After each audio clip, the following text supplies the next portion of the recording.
Hi, I'm Ivy Larson with hotandhealthyliving.com, and today I'm going to show you a super simple Mexican egg casserole.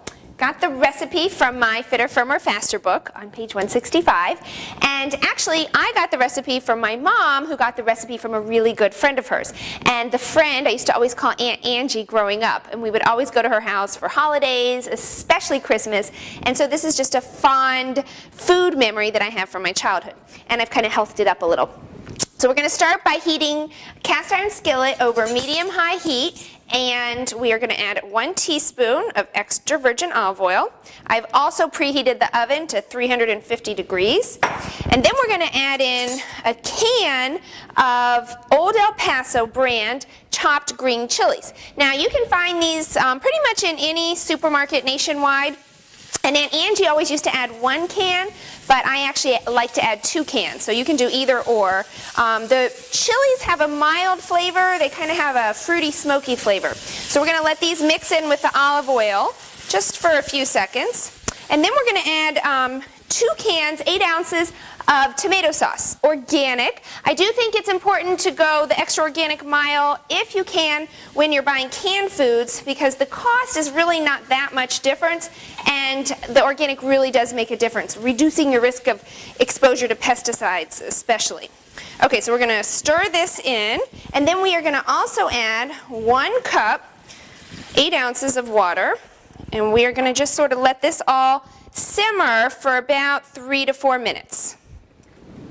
Okay, so the sauce is simmered. We have it sitting right here waiting, and now we're going to get started on our eggs. Now what you want to look for is free-range organic eggs, and really the health of the hen or the chicken is really what most determines the health of the egg. So we're going to start off by using a whole egg. We're going to do 6 whole eggs and 2 egg whites.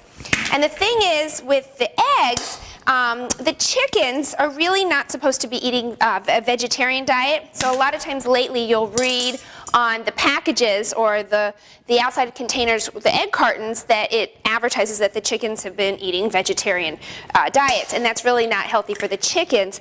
The chickens are really supposed to be eating diets of grass and being able to free range for worms and bugs and stuff. So it kind of sounds gross. I know vegetarian probably sounds healthier, but when it comes to chickens and what they're supposed to eat, you don't really want a vegetarian diet.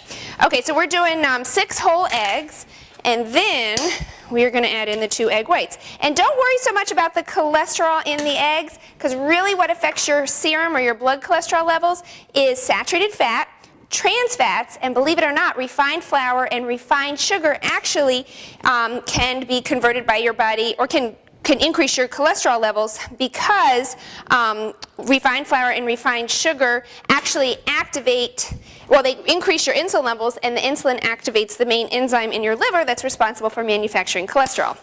So what you want to really steer clear of when it comes to if you have high cholesterol levels is you want to make sure you're not eating too much saturated fat, and eggs only have 1.5 grams of saturated fat each.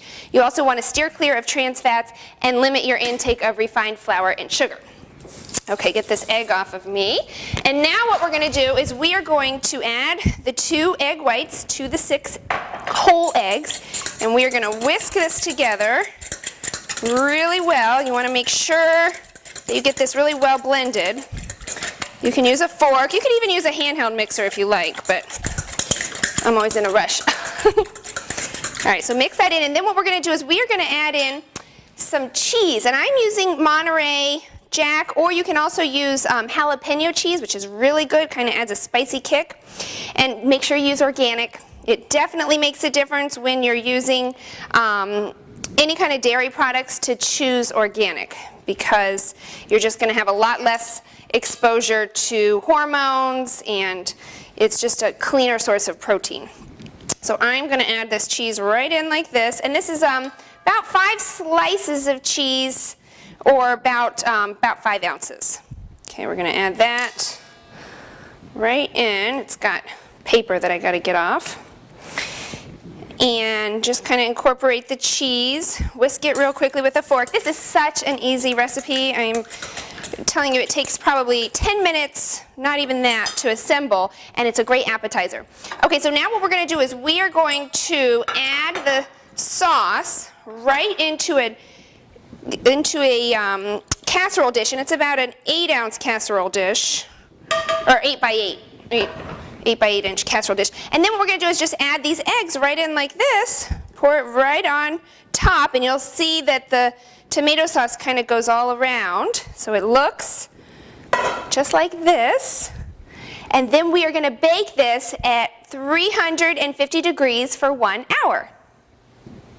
Okay, so after about 45 minutes, you want to come over, take a quick sneak peek at the casserole, see if it's done, and it can take as long as an hour to cook, but today it went kind of quick. And you can tell when it's done when the top is nice and golden brown.